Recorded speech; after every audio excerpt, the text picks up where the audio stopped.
የኢትዮጵያ ብሔራዊ ባንክ ቀደም ሲል እስከ መጋቢት 30 2018 እንዲጠናቀቅ አቅጣጫ ሰጥቶበት የነበረውን የባንክ ሂሳብን ከፋይዳ ወይም ከብሔራዊ ዲጂታል መታወቂያ ጋር የማስተሳሰር ስራ ለተጨማሪ ቀናት እንዲራዘም መወሰኑን አስታውቋል። ባንኩ ውሳኔውን ያስተላለፈው የባንክ ሂሳብን ከፋይዳ ጋር የማስተሳሰር ስራ እስከ መጋቢት 30 2018 ድረስ በከፍተኛ ርብርብ ቢከናወንም ከአጠቃላይ የባንክ ሂሳብ ባለቤቶች ቁጥር አንጻር ሲታይ አፈጻጸሙ ዝቅተኛ ሆኖ በመገኘቱ መሆኑን ገልጿል። በአዲሱ ውሳኔ መሰረት አዲስ አበባን ጨምሮ በ27 ዋና ዋና ከተሞች ላይ የባንክ ሂሳብን ከባንክ አካውንት ጋር የማስተሳሰር ስራ እስከ ግንቦት 6 2018 እንዲራዘም መደረጉ የተገለጸ ሲሆን በተቀሩት ከተሞች ደግሞ ደንበኞች እስከ ሰኔ 30 2018 ድረስ የባንክ ሂሳባቸውን ከፋይዳ ጋር ማስተሳሰር እንደሚኖርባቸው ብሔራዊ ባንክ አሳስቧል። ብሔራዊ ባንክ እንደገለጸው ይህ የጊዜ ገደብ ማራዘሚያ የመጨረሻው እንደሆነና ከዚህ ጊዜ በኋላ የባንክ አካውንታቸውን ከፋይዳ ጋር ያላስተሳሰሩ ደንበኞች የባንክ ሂሳባቸው እንዲዘጋ ወይም እንዳይንቀሳቀስ ዶርማንት ስቴት ላይ እንዲቆይ የሚደረግ ሲሆን ባንኮችም ይህንኑ ለደንበኞቻቸው እንዲያሳውቁ ትዕዛዝ ተላልፏል ሲል ባንኩ ገልጿል። በዚህም ምክንያት የባንክ አካውንታቸውን ከፋይዳ ጋር ያላስተሳሰሩ ደንበኞች ገንዘብ ወጪ ማድረግ አይችሉም ወይም ደግሞ ዴቢት ማድረግ አይችሉም ነው የተባለው። ይሁን እንጂ ሂሳባቸው የተዘጋባቸው ደንበኞች ወደ ባንክ በመቅረብ የማስተሳሰር ሂደቱን በማከናወን ሂሳባቸውን መልሰው ማንቀሳቀስ እንደሚችሉ ነው የተገለጸው ማለት ነው። እንግዲህ እስከ ግንቦት 6 2018 የባንክ ሂሳባቸውን ከፋይዳ ጋር የማስተሳሰር ግዴታ የተጣለባቸው ከተሞች የትኞቹ እንደሆኑ እንመለከታለን ማለት ነው። በእነኚህ ከተሞች የሚኖሩ ደንበኞች የባንክ ሂሳባቸውን እስከ ግንቦት 6 2018 ከፋይዳ ብሔራዊ መታወቂያ ጋር የማስተሳሰር ግዴታ ተጥሎባቸዋል ማለት ነው። ከተሞቹ የትኞቹ እንደሆኑ የተወሰኑትን አብረን እንመልከት። 27 ከተሞች ናቸው የተባለው።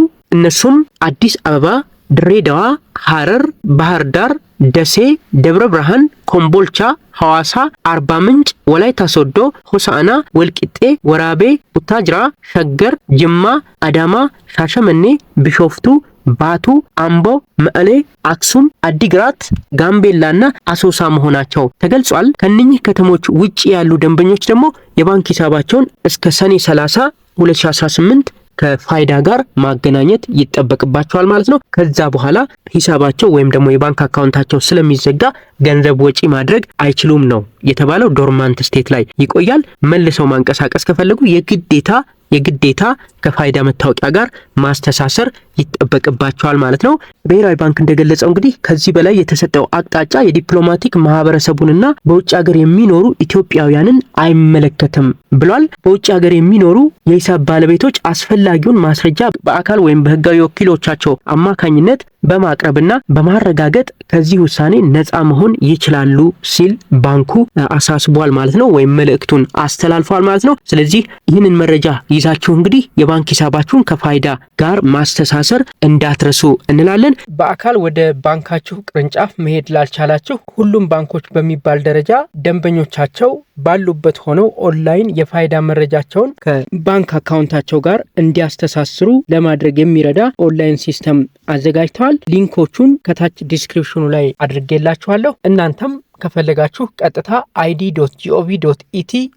id.gov.et/ኮኔክት የሚለው ላይ ገብታችሁ የምትፈልጉትን ባንክ መርጣችሁ ማስተሳሰር ትችላላችሁ። ከዚህ ቀደም ያዘጋጇቸው የተወሰኑ ቪዲዮዎች አሉ። የተለያዩ ባንኮች የባንክ ሂሳብ ከፋይዳ መታወቂያ ጋር እንዴት ማስተሳሰር እንደምንችል የሰራሁበት ማለት ነው። ለምሳሌ ያህል የንግድ ባንክ አለ፣ የአቢሲኒያ ባንክ አለ፣ የአዋሽ አለ፣ የኮኦፕሬቲቭ ባንክ ኦፍ ኦሮሚያና የዳሽን ባንክን እንዲሁ ቪዲዮ ሊንኩን ታች ዲስክሪፕሽን ላይ አርጌላችኋለሁ። እያያችሁ እንደ ፍላጎታችሁ ልትጠቀሙበት ትችላላችሁ። ኦንላይን ሲስተሙ ትንሽ ቢዚ ሊሆን ይችላል። ደጋግማችሁ መሞከር ይጠበቅባችኋል። ደጋግማችሁ ከሞከራችሁ በአካል መሄድ ሳይጠበቅባችሁ ካላችሁበት ሆናችሁ የባንክ ሂሳባችሁን ከፋይዳ መታወቂያ ጋር ማስተሳሰር ትችላላችሁ። ይህ መረጃ ይጠቅማችኋል ብዬ አስባለሁ። እንደወደዳችሁትም ተስፋ አድርጋለሁ። ቻናላችንን ላይክ እና ሰብስክራይብ በማድረግ እንደዚህ አይነት ጠቃሚ መረጃዎችን ታገኛላችሁ። እናመሰግናለን።